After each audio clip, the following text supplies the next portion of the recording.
I proposed to my best friend of 14 years, we got married and now I celebrate our anniversaries by myself. As the title says, I married my best friend. It's more like married. We were 4 when we first met. It was our first day of prep. Aussie's here. Her mum had somehow managed to drop her off at the wrong primary school on her first day of school ever. I simply saw opportunity for a friend, and I took it, and by the end of the day she and I were attached by the hip, of which my twin brother did not like. He got over it. On lunch my mum had packed me and my brother those lolly rings, accidentally packing me too, so me and my newest friend had lolly rings on our first day of school. When it was time for pickup we made our mums hand over each other's phone numbers so we could talk. That was the first and last day of school we shared, but that didn't stop us from being friends. Weekly play dates on weekends where we would go to the local bakery, and she would get a lamington and I a jam donut. We would steal our mums' phones to talk to each other. When we got older we didn't get the chance to talk as much, but we were still friends. In 4th grade I lost my dad and stopped all contact with anybody that I didn't live with or have to see at school. Just like that, 3 years had passed and I hadn't spoken to her. In an unfortunate turn of events, we met in the hospital. Then just like that it was like no time had gone. We were those 9-year-olds talking on the phone as though nothing had ever happened. By that time we had both gotten our own phones as we had to take public transport, so with that we were in regular contact again. Just a year into the talking she had something to tell me. She had a rare type of cancer. I won't say what kind. She was told the same day we got back into contact. The doctors weren't sure if they could help her, but they were trying. She had to go on different medications and different chemo treatments. She was only in 8th grade. We were 13. 6 long years of treatment and she was only getting worse. She gave me a list of things she wanted me to do for her when she passed. Most were basic things that normal people had gotten to do, like go watch fireworks or see a school play. The one she most wanted to do was get married, but she knew she wouldn't make it, so she wanted me to get married one day. On the last day of 2022, I got permission from her doctors and parents to take her to see the New Year fireworks. Right when it struck 12 a.m. I proposed. With a lolly ring, she said yes. Although confused she said yes. I told her why miss out when she could have her own wedding. With that our pretend wedding planning began. We had an engagement party, a bachelorette party, and had 4 months of wedding planning, all in the safety of her hospital room. We got married on the 10th of April. I lost my best friend just a month into being married, the 10th of May. I wish I hadn't cut her out of my life. I lost 3 years of friendship because of me. Even though she said she was happy to just say 14 years of friendship, I wish it really was. So do you, Lamington. Thank you. Tell Dad I said hi and that I still love him. I love you, my best friend. No one could replace you. I hope you can see all the fireworks up there. I'll celebrate every anniversary. Just take care of yourself and Dad. Today I messed up when I opened my mouth during an intervention for my girlfriend's brother. Last night was awkward. I was part of an intervention for my girlfriend's brother. I'm gonna call him Joe because his shirt said I am bad. I am evil. I am Mojo Jojo. I had no business being at the intervention, but my girlfriend said my presence would provide emotional support. So, there I was, the fly on the wall, the random dude in the background, watching family and friends explain to Joe that his dinner invitation was nothing more than a lie to lure him into an ambush that might save his life. Joe said he was willing to listen to the rehab pitch as long as there was food because he didn't show up hungry to have fake dinner. Joe was eating while everyone was telling him how much they missed the person he used to be and how all of them wanted to fix the broken person he's become. Not gonna lie, my attention drifted after an hour of hearing different people saying the same things. I was staring at the fish tank behind me when my girlfriend tapped me on the shoulder and indicated that her brother was trying to talk to me. I was as confused as everyone else when I realized Joe was asking me if I had anything to add. I opened my mouth without thinking and said I was just there for the fake dinner. Joe informed all the family and friends that he had no clue who I was, but he liked me. I said my name and explained that I was his sister's boyfriend. Joe decided to approach me and shake my hand. Without letting go, he asked if I was sleeping with his sister. At that moment, my girlfriend interjected and attempted to dismiss the question, but Joe managed to speak over her and said it was someone else's turn to talk. Still squeezing my hand, Joe hugged me unexpectedly and promised to go to rehab as soon as possible if I agreed to share the most R-rated thing I've done with his sister.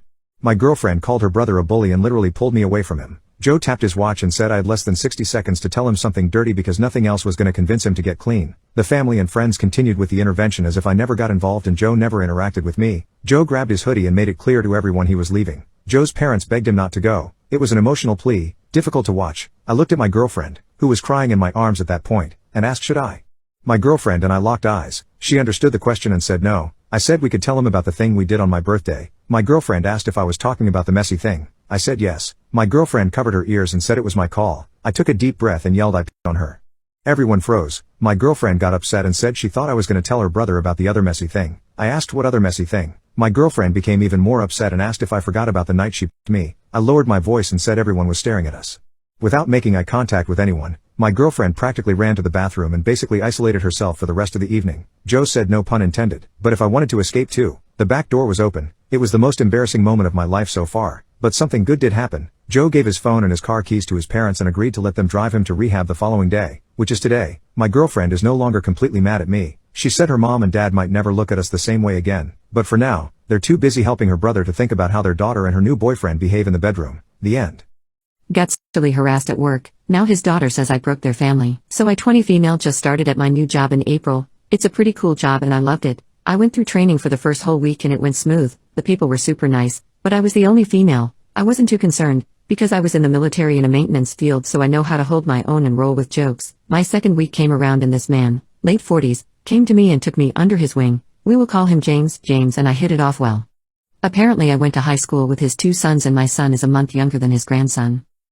James was the type of guy who flirts with any woman. Others explained that it was all jokes and not to worry, because he would never get physical. James even reassured me that he is all talk. Well, it wasn't just talk. On my 6th day of work, he and I worked overtime so he could show me how to test an item we work with. We were joking and I was rolling with everything he said, but not exactly encouraging it. For example, he would say something like, "You're amazing, you know that? Like for real. I love you," and I would say thanks, I try. This is how it started. Not a big deal. He then thought it would be okay to slap my butt.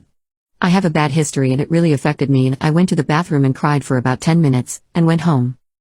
The next day, I told the man who trained me what happened. Ironically, this was the same guy who told me James wouldn't get physical, and he talked to James. James apologized to me and told me he crossed a line and said he would understand if I went to higher ups and reported him. I was still shaken up and told him it was alright, explained my history, and told him not to cross that line again. Things only escalated after that. He would tell me things like, "I want to lick your man's thing just to get a taste of you. I want to FK the personality out of you," and would talk about making babies together and running away. I learned that I'm not the first he's done this with. I asked why James still worked there and others explained that it was because he's been working there for 16 years and everyone is scared to say something. I also asked if anyone has told his wife, who literally works in the same building, and everyone said they didn't want to be the person to tell a wife that her husband is being a creep. Word got around of what he said and did, and our boss came to me and told me to make a report, so I did. I had the last week off so that I wouldn't be there during the investigation. His daughter, 14 or 15 female, added me on Facebook. I didn't know it was her, but she had the same last name. I added her back to look at her profile and there was nothing, so I removed her. I then got a friend request on Snapchat, so I accepted and asked her if I know her. She said no, but I know you. It then led to her asking what happened. I explained I couldn't talk about it and she said I'd rather know because that's my father, and whatever happened broke my family even more, so thank you. I left her on read because I just didn't know what to say. I know I did the right thing for me and all of the women in the past and the future. Hopefully he learns and never does this again, but part of me feels bad because he took me under his wing and gave me great life advice, but I don't think that outweighs what he did and said.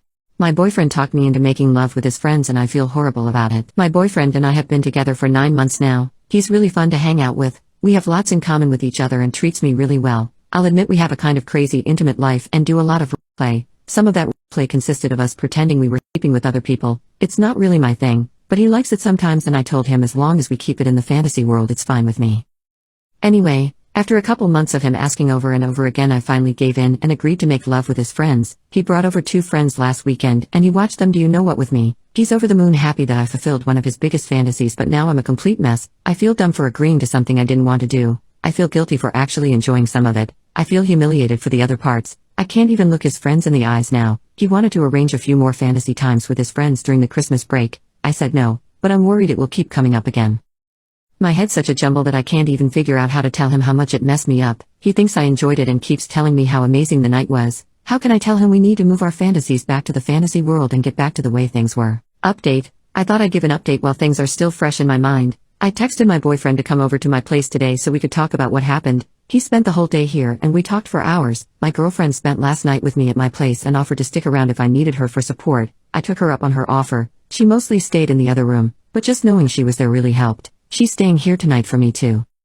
I guess things went as good as they could have given the situation. I broke down into tears and bawled my eyes out while he held me. To his credit, he let me say everything I wanted to say. He didn't interrupt. He didn't argue. He let me cry. He let me yell. He let me get it all out. I told him that emotionally I can't handle what happened. I thought I could do it and make him happy, but I can't. I told him that I was embarrassed and humiliated by some of the things they had me do, and how I felt powerless in the moment to stop it. I told him they made me feel like a worthless S-word, not a loved girlfriend.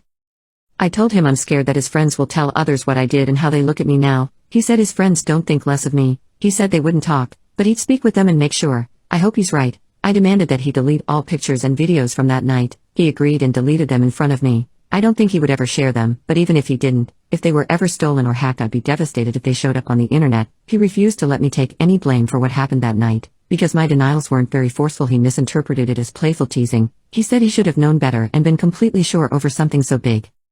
Finally, I told him that while I love him, I didn't think I could be his girlfriend right now. We didn't completely break up yet. Right now we're in relationship limbo while we sort things out. There's lots more we talked about, but I think that covers the main points. Thank you for listening to me. Went on a Tinder date and discovered she has an unusual turn on. I'm a 28-year-old guy who's been feeling the pressure from my family to find a relationship. Being the ever so anxious singleton, I turned to Tinder to try my luck. You know how it goes. Swipe right, swipe left, all in the hope of finding that one connection that sparks something special. So, about 3 days ago, I stumbled upon this woman who seemed genuinely nice and interesting. Her profile picture revealed a warm smile, and her bio was filled with the kind of hobbies and interests that caught my attention. We chatted, and everything clicked. That's what I thought. Our conversation flowed effortlessly, and I found myself thinking, could this be the one? After some back and forth, I mustered up the courage to ask her out. I suggested a good, reasonably priced restaurant for our first meeting. The restaurant choice was, unbeknownst to me at the time, a lifesaver. Our first meeting was mostly great. We talked and laughed, and I really liked what I saw in her. She was kind, soft-spoken, smart, and genuinely nice to others. Her eyes looked honest, and her laugh was comforting. Everything seemed perfect until we started ordering our food. Here's where things got weird. To my surprise, she ordered enough food to feed a small army, literally listed for 4 to 5 persons in the menu. The waiter's eyebrows shot up, and I initially assumed she might be one of those individuals who go on dates just to get a free feast. But I was wrong. She barely nibbled on her food, claiming she was full after just a few minutes. In my usual never waste food fashion, I began trying to finish what she couldn't. That's when things took an unexpected turn. She looked at me with a sly smile and said, "You're so handsome." Confused and with my belly practically bulging out to the world, I felt the burning stares of other patrons. I was beyond uncomfortable, my face turning red as a tomato. Fast forward to the end of the meal, and I'm stuffed to the brim, holding back the urge to feel sick. But guess what? The evening was about to get even stranger. As we walked to my place, she decided to make a pit stop and bought a gallon-sized tub of ice cream. The true revelation hit when she whispered, "You can only get dessert if you finish this." Obviously, I had to ask what was going on. She confessed to having a feeding preference, and apparently, the only way to turn her on was for me to eat an absurd amount of food. Against all reason and my protesting stomach, I obliged. I managed to down until a quarter of that ice cream tub was left. To my surprise, and exhaustion, it worked. She seemed pleased. The night that followed was a mix of discomfort and a weird kind of satisfaction. It was so hard to move, being too full, like a balloon ready to burst. Morning came, and she left, leaving her personal number behind and suggesting I give her a call.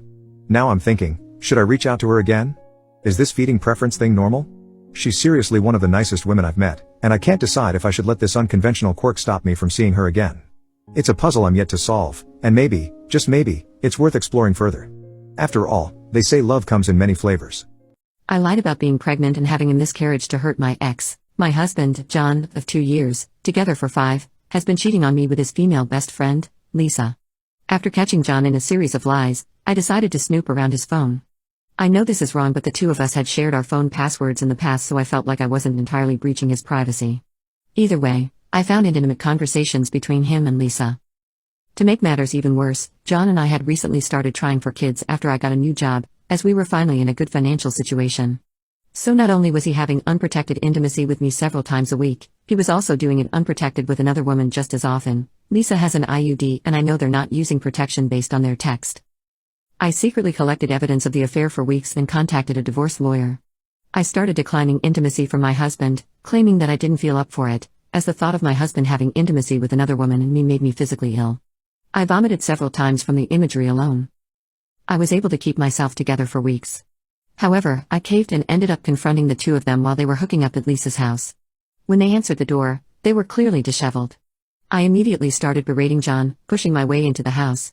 Lisa interrupted me, saying how dare I talk to him like that, and demanded I leave. The two of us started a screaming match. I don't even remember what I said, but Lisa got so angry she tried to slap me. I was able to register what she was going to do and back up and grab her arm in time. At that point, I lost it and punched her in the nose. I grabbed John and said we were leaving, but he refused to come with me. Instead, he was doting on Lisa. When she noticed that her nose was bleeding, she Sparta kicked me in the stomach, knocking me out of the doorway, which was open this whole time and was catching her neighbor's attention. I was on the ground, disoriented from hitting the concrete. I held my stomach in pain, and in that moment, I don't know what came over me.